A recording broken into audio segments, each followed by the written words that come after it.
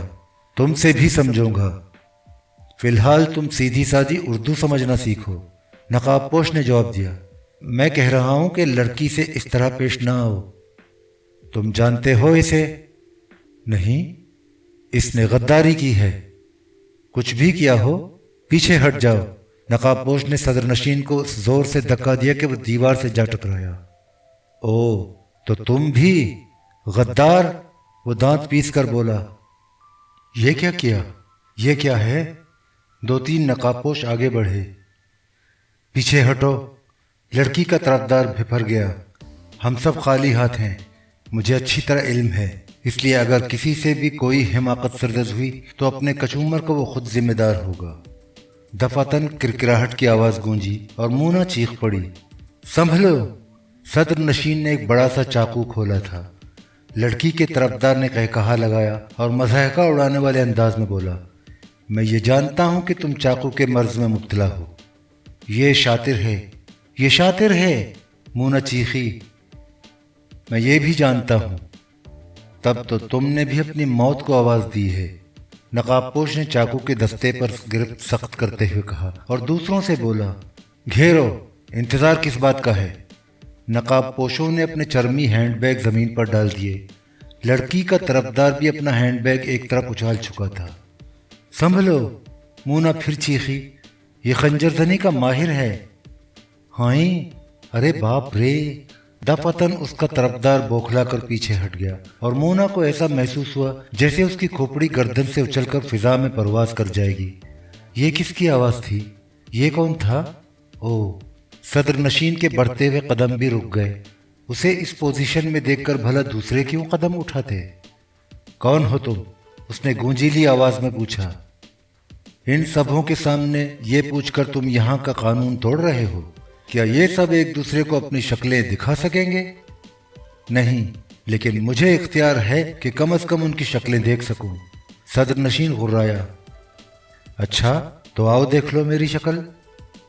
میرا خیال ہے کہ میں یہ آواز پہلے بھی سن چکا ہوں۔ صدر نشین آہستہ سے بڑبڑایا اور پھر اسے گھورنے لگا۔ یک بیک لڑکی کے طرفدار نے اپنی نقاب نوچ پھینکی اور صدر نشین بے ساختہ اچھل پڑا۔ پھر سنبھل کر بولا، او، تو یہ تم ہو؟ اچھا، سنبھلو!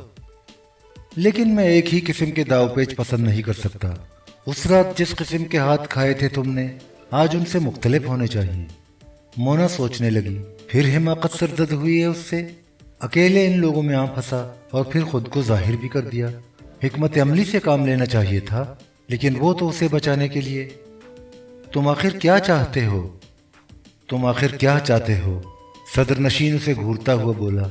نہ جانے کیوں وہ یک بیک نرم پڑ گیا تھا۔ میں اس کے علاوہ اور کچھ نہیں چاہتا کہ ملک و قوم کے نمک حراموں کو جہنم میں پہنچا دوں۔ کیا مطلب؟ مطلب پوچھتے ہو ذلیل؟ احمق کا لہجہ خونخوار تھا۔ داور کو تم لوگوں نے کیوں قتل کیا تھا؟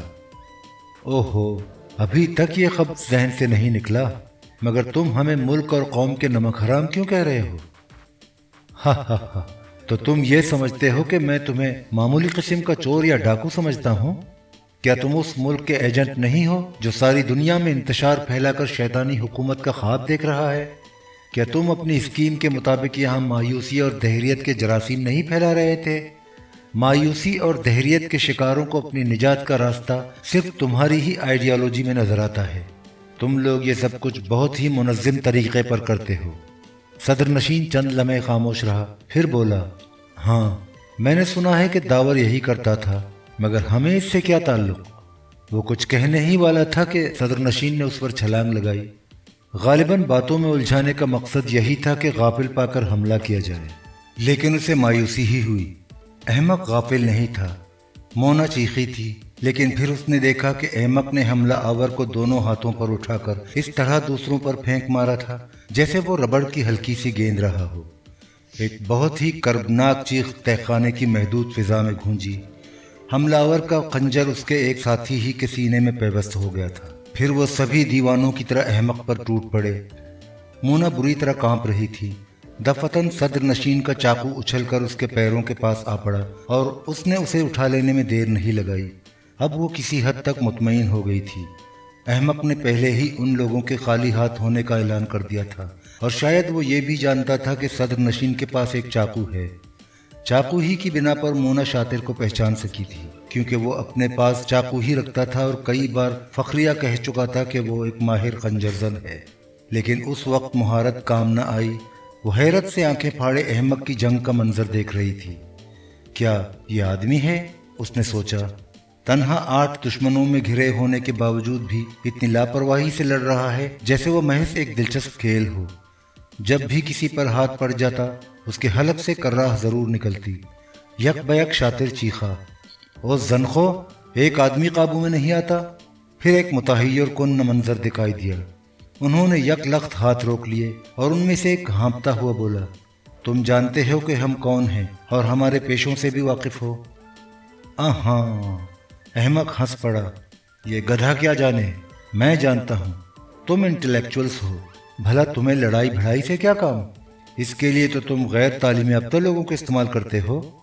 تمہارا کام تو کافی ہاؤسوں، باروں اور ریستورانوں کی میزوں تک ہی محدود ہوتا ہے۔ شاطر کھڑا ہانپتا رہا۔ وہ لوگ بھی کچھ نہ بولے۔ احمق نے مونا سے چاقو لے کر بند کیا اور اسے جیب میں ڈالتے ہوئے بولا، اب جناب شاطر آپ کو ایک غزل سنائیں گے جس کے بول ہیں، مارے ساتھی جانے نہ پائے۔ تم آخر چاہتے کیا ہو؟ شاطر نے بے بس ہو کر کہا۔ احمق جیب سے چاقو نکال کر اسے دوبارہ کھولتا ہوا بولا، معاشرے کے اس گندے پھوڑے کا آپریشن منظر عام پر۔ اب تم اس فرش کو اس کی اصلی جگہ پر پہنچانے کی کوشش کرو، ورنہ تمہارے جسم پر زخم ہی زخم نظر آئیں گے۔ چلو۔ ٹھہرو، شاطر ہاتھ اٹھا کر بولا، کیا تم مجھے اپنی اصلیت سے آگاہ نہیں کرو گے؟ میں تمہارے لیے اس خدا کا قہر ہوں جس کے وجود سے تمہیں انکار ہے۔ جلدی کرو ورنہ میرا کھیل پھر شروع ہو جائے گا۔ اوپر کون ہے؟ میں قدموں کی آواز سن رہا ہوں۔ پولیس۔ پولیس؟ وہ سب چیخ پڑے اور ایک بار پھر انہوں نے اس پر دھاوا بول دیا۔ شاطر پیش پیش تھا، انہیں للکار رہا تھا، غیرت دلا رہا تھا۔ یہ حملہ یقیناً خطرناک ثابت ہوتا اگر چاقو احمق کے ہاتھ میں نہ ہوتا۔ ایک گرا، دوسرا گرا، لیکن تیسری چیخ کے ساتھ ہی پھر کھیل ختم ہو گیا۔ وہ اس کے پاس سے ہٹ کر دیوار سے جا لگے تھے اور شاطر بھی ان سے پیچھے نہیں رہا تھا۔ مونا حلق پھاڑ پھاڑ کر ہنس رہی تھی۔ پھر شاطر کو مجبور ہو جانا پڑا۔ اس نے اس پوشیدہ میکنزم کو حرکت دی جس کے تحت کمرے کا فرش حرکت کرنے لگتا تھا۔ جیسے جیسے فرش اوپر اٹھ رہا تھا، چھت بھی بائیں جانب کھسکتی جا رہی تھی۔ اوپر تقریباً 1 فٹ کی خلا نظر آتے ہی کئی پیر نظر آئے تھے جنہوں نے دائیں جانب والے دروازوں میں سے چھلانگیں لگائی تھیں، اور احمق نے چیخ کر کہا تھا، وہیں ٹھہرو، شکار میرے قابو میں ہے۔ فرش اپنی اصلی جگہ پہنچ گیا اور باوردی پولیس آفیسر دروازوں سے ان کی طرف جھپٹے۔ ان میں سردار گڑھ کا ایس پی بھی تھا۔ دوسرے نقاب پوشوں کی طرف بڑھے تھے اور وہ سیدھا عمران کی جانب آیا تھا۔ میں معافی چاہتا ہوں جناب، اس نے کہا۔ بھلا مجھے کیا معلوم تھا؟ میں تو کل سے آپ کی تلاش میں ہوں۔ سر سلطان نے کل ہی مجھے آگاہ کیا تھا کہ یہ ان کے محکمے کا کیس ہے اور آپ محکمہ خارجہ کے ایجنٹ ہیں۔ اس وقت آپ کا فون ملتے ہی یہاں آیا تھا۔ کچھ کاغذات ملے ہیں لیکن عمارت خالی پڑی تھی۔ ان چرمی ہینڈ بیگوں کو بھی سنبھالیے، ان میں ثبوت ہی ثبوت ملیں گے۔ میں نے سرغنہ کو پکڑ لیا ہے۔ نہیں، وہ میرا ہینڈ بیگ ہے، مجھے دیجیے۔ اور وہی سرخ بالوں والی لڑکی، یہ سلطانی گواہ بنائی جائے گی۔ سرخ بالوں والی لڑکی؟ ایس پی نے حیرت سے کہا، مگر وہ تو مر گئی؟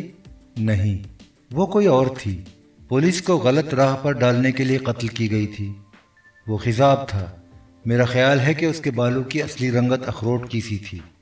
میں قطعی نہیں سمجھ سکا، ایس پی بولا۔ فکر نہ کیجیے، فی الحال لے جائیے، دیکھیے لڑکی کو کوئی تکلیف نہ ہونے پائے۔ یہ شریف لڑکی ہے، نادانستگی میں ان کے ہاتھوں بلیک میل ہوتی رہی تھی اور مجبوراً ان کے لیے کام کرتی تھی۔ کچھ دیر بعد وہ سب وہاں سے لے جائے جا رہے تھے۔ مونا نے عمران کو روک کر کپ کپاتی ہوئی آواز میں کہا، میں سوچ بھی نہیں سکتی تھی۔ پھر کب ملو گے؟ جلد ہی، تمہیں پریشان ہونے کی ضرورت نہیں، اب تم محفوظ ہو۔ مونا نے ٹھنڈی سانس لی اور اسے جاتے دیکھتی رہی۔ ایک ہفتے کے بعد عمران دانش منزل میں بیٹھا ٹرانسمیٹر کے سامنے اپنی رپورٹ پڑھ رہا تھا۔ سیکرٹ سروس کے سارے ممبر موجود تھے۔ رپورٹ X2 کے لیے تھی۔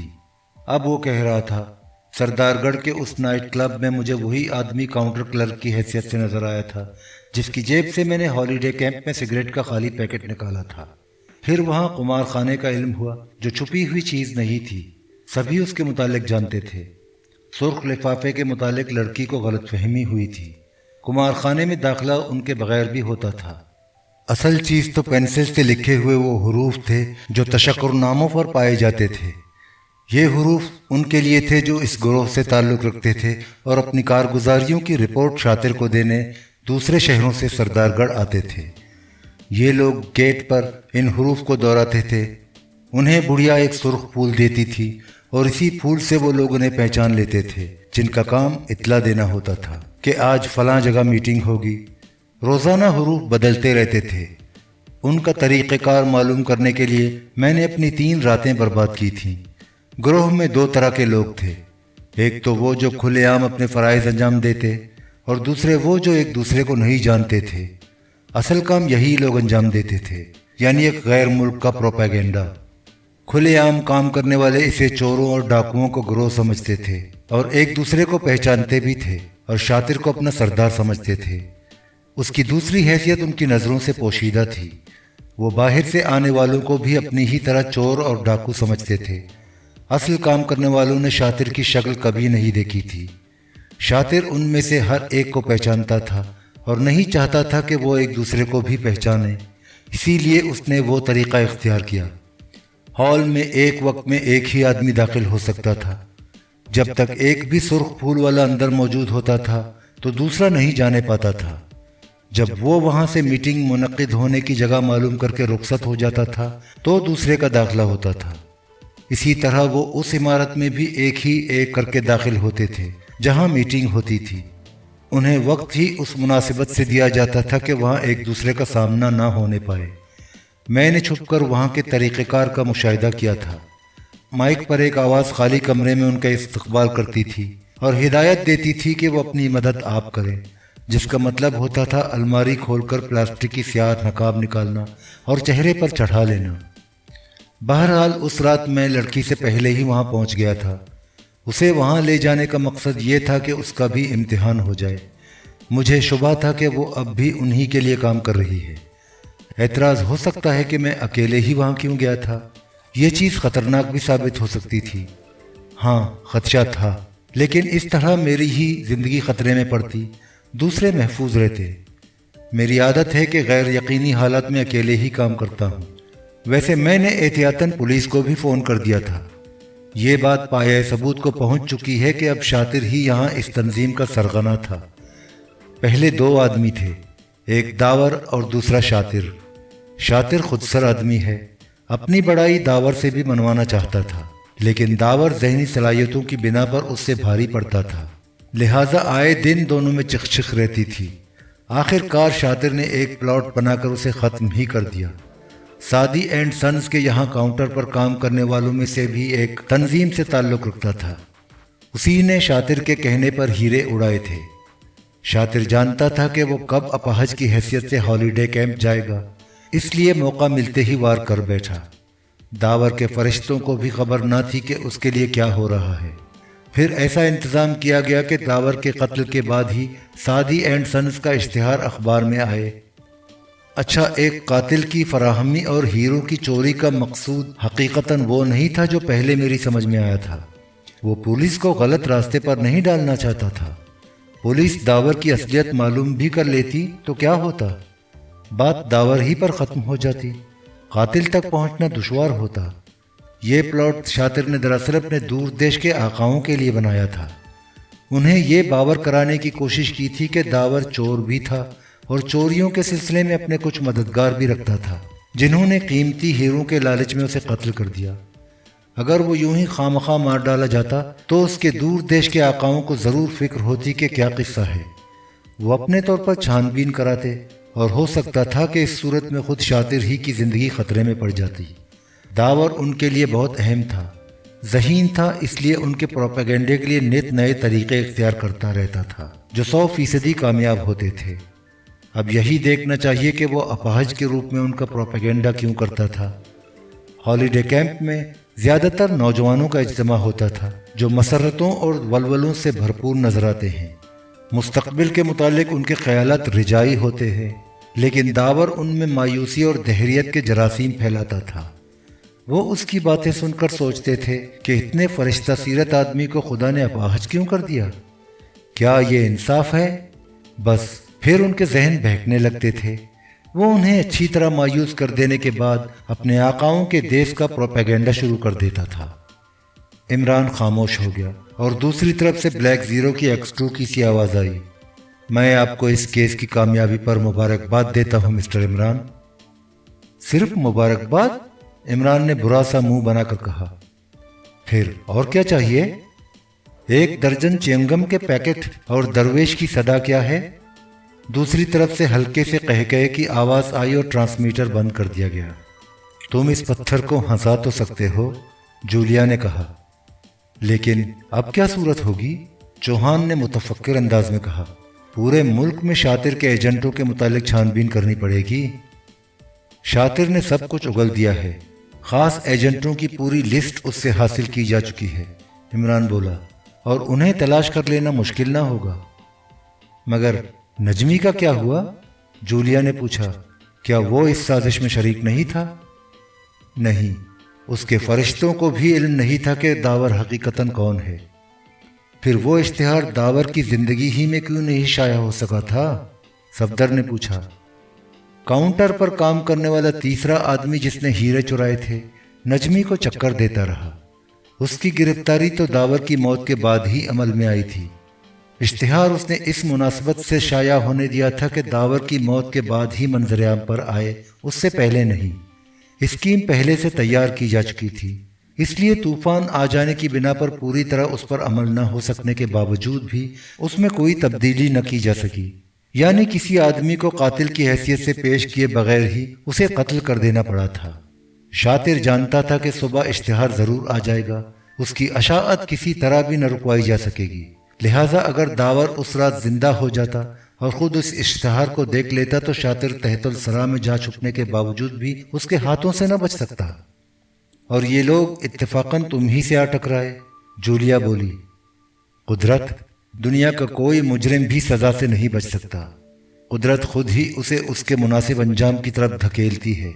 اگر ایسا نہ ہو تو تم ایک رات بھی اپنی چھت کے نیچے آرام کی نیند نہ سو سکو، زمین پر فتنوں کے علاوہ اور کچھ نہ ہوگے۔ مونا ضمانت پر رہا کر دی گئی اور اسے رانا طہور علی والے محل میں رکھا گیا تھا۔ ایک دن وہ عمران کے متعلق جوزف سے گفتگو کر رہی تھی۔ کیا اس کا دنیا میں کوئی نہیں ہے؟ اس نے پوچھا۔ وہ خود ہی دنیا میں سب کچھ ہے، اس کے چکر میں نہ پڑو۔ مجھے اس سے ہمدردی ہے۔ لڑکی، اپنی کھوپڑی سے باہر ہونے کی کوشش نہ کرو ورنہ خسارے میں رہو گی۔ کیا بکواس کر رہے ہو؟ مونا جھلا گئی۔ ٹھیک کہہ رہا ہوں، تم اس لڑکی جولیا سے زیادہ حسین نہیں ہو۔ میں یہ کب کہہ رہی ہوں؟ کیا تم بالکل گدھے ہو؟ اتنے میں عمران کمرے میں داخل ہوا۔ جوزف اپے سے باہر ہو رہا تھا۔ حد ہو گئی باس، وہ حلق پھاڑ کر دھاڑا۔ میں اسے برداشت نہیں کر سکتا کہ کوئی عورت مجھے گدھا کہے۔